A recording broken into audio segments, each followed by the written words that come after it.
আসসালামু আলাইকুম। আজ আমি আপনাদের তৈরি করে দেখাবো অনেক মজাদার একটি রেসিপি, বুরিন্দা রেসিপি।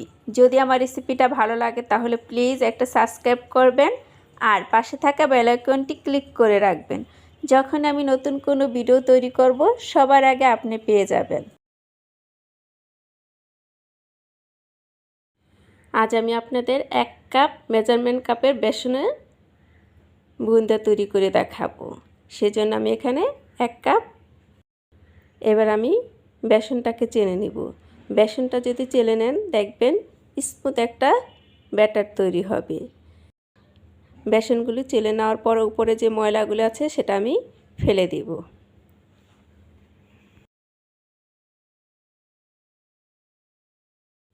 এবার আমি এখানে পরিমাণ মতো লবণ দিব। আর আমি যে কাপে বেসনটা মেপে নিয়েছি ঠিক সেই কাপেরই আধা কাপের চেয়ে একটু বেশি পানি নিব। আমি পানি নিয়ে বেসনের মধ্যে দিয়ে আমি স্মুথ একটা ব্যাটার তৈরি করে নেব। ব্যাটার তৈরি করতে পানির পরিমাণটা আপনাদের কম বেশি লাগতে পারে।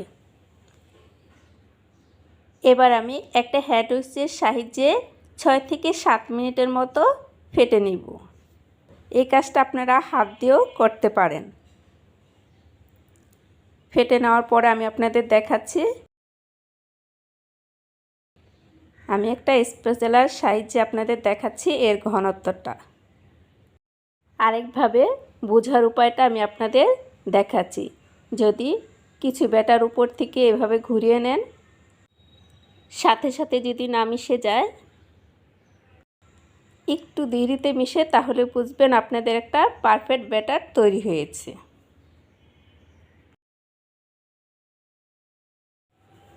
আপনারা চাইলে এই পর্যায়ে ব্যাটারটা 5 মিনিটের জন্য রেস্টে রাখতে পারেন, আবার না রাখলেও হবে। এবার আমি এখান থেকে কিছু ব্যাটার আলাদা করে নিব। এটা সম্পূর্ণ অপশনাল। আপনারা চাইলে কালারটা ব্যবহারও করতে পারেন, আবার নাও ব্যবহার করতে পারেন। আমি কালারের জন্য আলাদা একটা বাটিতে কিছু ব্যাটার এখান থেকে উঠিয়ে নিলাম।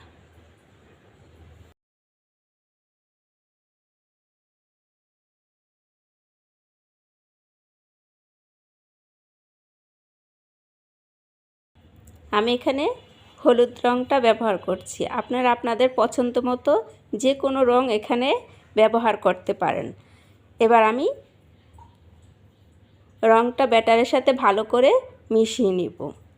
মিশিয়ে নেওয়া হয়েছে আমার হলুদ রঙটা। এবার আমি এখানে কয়েক ফোঁটা রেড কালার ব্যবহার করব।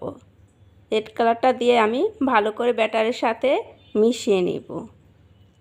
এবার আমি দুটো বাটি এক সাইডে রেখে দিব। 1 কাপ ব্যাটারে বুরিন্দার জন্য 1 কাপ চিনির মাপটাই ঠিক মাপ এটা। এবার আমি এখানে হাফ কাপ পানি দিব। তারপর এখানে আমি দুটো এলাচ দিব। এবার আমি চিনিটা গলে যাওয়ার বলক ওঠা পর্যন্ত অপেক্ষা করব। এখানে কোনো 1 তার কিংবা 2 তার করব না। আমি শুধু একটা বলক আসলে শিরাটা চুলার থেকে নামিয়ে নিব। শিরাটা আমার ফুটে উঠেছে। এবার আমি এখানে 1 পিস এরকম লেবু দিব। অনেক সময় দেখবেন চিনির শিরাটা নিচে নামালে জমে যায়। এই লেবু দেওয়ার কারণে চিনির শিরাটা জমে যাবে না। এবার আমি চুলাটা অফ করে দিব। এখানে আমি ঘি দিব 1 চামচ ফ্লেভারের জন্য। এটা সম্পূর্ণ অপশনাল। আপনারা চাইলে ঘিয়ের ফ্লেভারটাও দিতে পারেন, আবার গোলাপ জলের ফ্লেভারটাও দিতে পারেন, আবার না দিলেও হবে।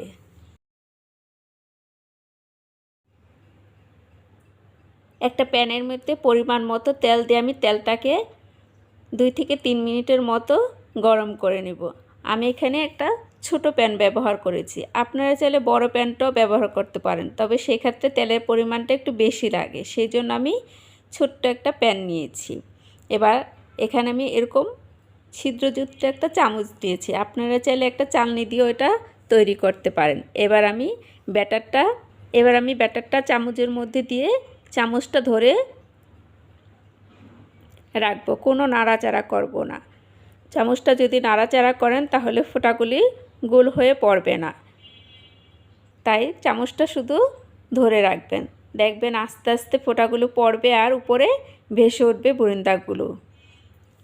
তেলটা যদি বেশি পরিমাণে গরম হয় তাহলে এভাবে দেওয়ার সাথে সাথে দেখবেন আপনার উপরে ভেসে উঠছে বুরিন্দাগুলো।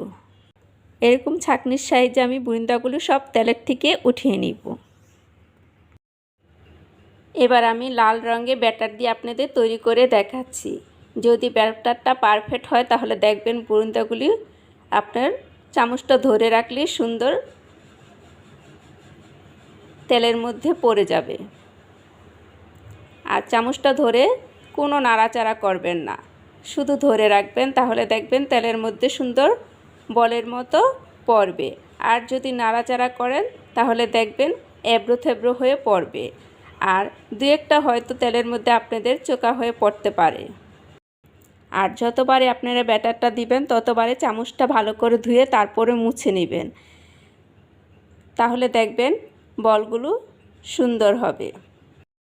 বুরিন্দাগুলো তেলের মধ্যে 1 মিনিট রেখে আমি উঠিয়ে নিব।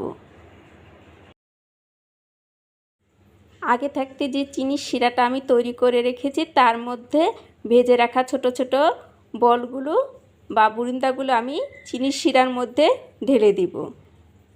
চিনির শিরাটা যাতে গরম থাকে, যদি ঠান্ডা হয়ে যায় তাহলে আপনারা চুলায় দিয়ে আবার গরম করে নেবেন। এবার আমি একটা ঢাকনা দিয়ে ঢেকে রাখবো 1 ঘন্টার জন্য। 1 ঘন্টা পরে দেখবেন আমার শিরাগুলো সব বলগুলোতে টেনে নিয়েছে আর বলগুলো ফুলে ডবল হয়েছে। 1 ঘন্টা পরে আমি ঢাকনাটা উঠিয়ে আপনাদের দেখাচ্ছি। দেখেন কত সুন্দর তৈরি হয়েছে আমার বুরিন্দাটা। এবার আমি একটা প্লেটে ঢেলে আপনাদের পরিবেশন করে দেখাচ্ছি। আর একটা বুরিন্দা আমি 2 আঙ্গুলে চেপে দেখাচ্ছি। দেখেন আমার বুরিন্দার ভিতরে কি সুন্দর শিরা ঢুকেছে। কত সহজেই ঘরেই তৈরি করা যায় এই বুরিন্দা। আর আমার রেসিপিটা কেমন হয়েছে কমেন্ট করে জানাতে ভুলবেন না। আল্লাহ হাফেজ। আবার দেখা হবে নতুন কোনো রেসিপি নিয়ে। সেই পর্যন্ত আপনারা সবাই ভালো থাকেন।